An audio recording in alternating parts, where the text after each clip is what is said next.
Ya, Assalamualaikum warahmatullahi wabarakatuh. Perkenalkan, nama saya Muhammad Aditya Pratama dengan NIM 2011102441135.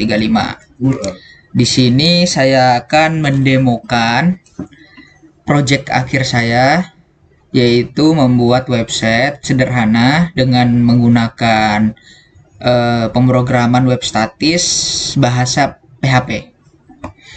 Sebelum kita masuk ke dalam websitenya, kita buka dulu XAMPP. Ini gunanya untuk masuk ke dalam jaringan internal laptop saya. Jadi langsung saja kita masuk ke dalam websitenya. Sebelum itu saya akan buka php-admin dulu untuk melihatkan database saya. Di sini saya mempunyai database db_ua1 dengan isinya itu ada 5. Yang pertama ada divisi, golongan, jabatan, pendidikan, dan yang terakhir ada praktikum.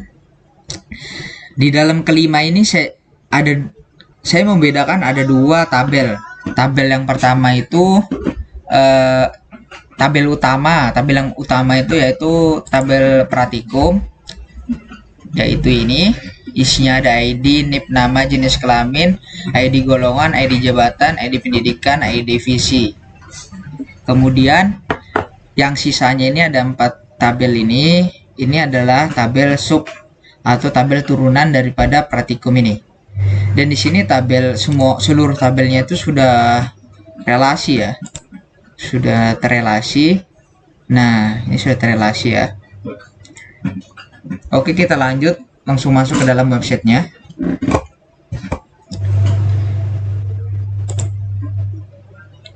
Nah, di sini ada halaman login. Kita coba langsung login ya. Nah, loginnya berhasil. Di sini saya masuk ke dalam tabel pegawai. Tabel praktikum ini di sini namanya data pegawai. Maksudnya data utama saya. Di sini saya mempunyai 4 data ya. Saya mempunyai 4 data. Kemudian kita coba untuk melihat detailnya. Nah, detailnya ada ya. Kita kembali lagi. Saya akan mendemokan untuk input data dari mana pegawai ini. Nah, kita masukkan namanya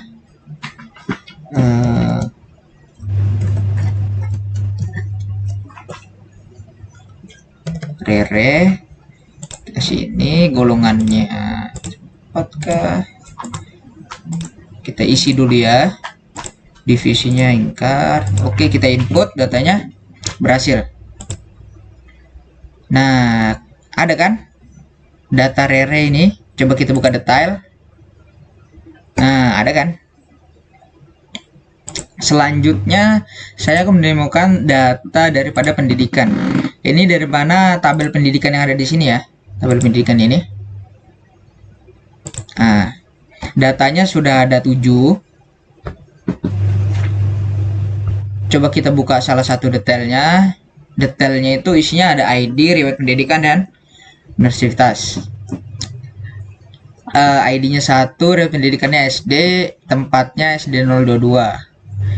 Oke, kita coba demokan untuk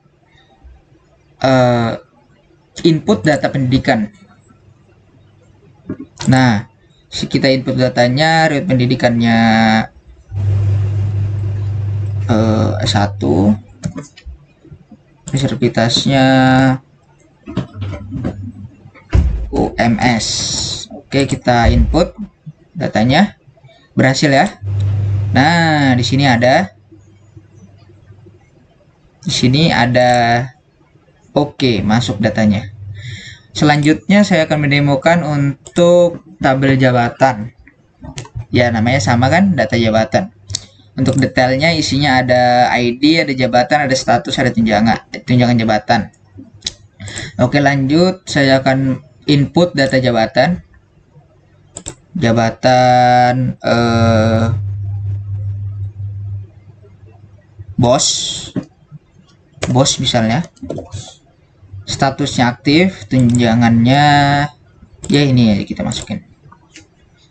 Oke, berhasil. Nah, di sini ada ya data bos. Coba kita detail. Ada kan? Oke, selanjutnya saya akan masukin demokan untuk tabel divisi. Tabel divisi yang ini. Di sini datanya ada 5 ya. Ada 4. Ada 4. Coba kita buka detailnya. Detailnya itu ada ID, divisi, dan NIP. ID ini ya ID 1, divisinya ini divisi dalam pekerjaan, NIP-nya ini nomor induk pegawai. Coba kita demokan untuk input data. Kita masukin olahraga. Maaf. NID-nya sembarang saja. Kita input. Apakah berhasil? Oke, berhasil. Kita lihat. Buka detailnya. Oke, berhasil. Berhasil ya. Selanjutnya saya akan demokan untuk tabel golongan. Tabel golongan yang ini. Oke, ini. Perusahaan. Oh ya, di sini nama website saya perusahaan gas negara ya. Oke. Nah, di sini datanya ada 5. Golongannya golongan pertama, kedua, ketiga, keempat, kelima. Kita coba buka detailnya. Salah satu ada ID, nama golongan, gaji pokok, dan THR. Gaji pokoknya ini ada mungkin 20 juta, THR-nya ini mungkin 4 jutaan. Coba kita buka inputnya. Kita input ya, input data golongan. Misalnya nama golongannya ini golongan ke-6. Gajinya 120.000. THR-nya 10.000. Kita input datanya. Oke, berhasil. Nah, kita buka ya detailnya ya. Dari yang kita input tadi. Nah, kan sama golongan ke-6, gajinya ada 120, THR-nya ada 10. Nah, di sini saya akan menemukan kembali apakah kan di sini login logout nih fungsinya untuk optionnya ini di bagian option. Jadi kalau misalnya kita ndak login, option ini tidak bisa dipakai. Coba kita logout. Kemudian kita masuk lagi ke datanya. Kita buka detail. Tidak bisa. Buka edit. Tidak bisa. Buka hapus juga tidak bisa. Bagaimana kalau kita login? Kita login. Oke, berhasil. Oh ya, saya demokan untuk edit dulu ya. Edit misalnya ini. Kita edit namanya jadi Ruru. Golongannya 3 mungkin. Ini ganti. Ini jadi S2. Ininya jadi kebersihan wanita. Update. Oke, berhasil update-nya ya. Nah, namanya jadi Ruru kan. Bagaimana kalau kita hapus Ruru ini? Yang Rere data tadi, bagaimana kalau kita hapus? Kita coba ya. Hapusnya berhasil. Oke. Jadi simpulannya di sini saya membuat data sederhana, website sederhana, yaitu tentang perusahaan dan bagaimana di sini ada CRUD, ada input, ada push ya. Ya, mungkin cukup sekian dari saya. Syukron. Wassalamualaikum warahmatullahi wabarakatuh.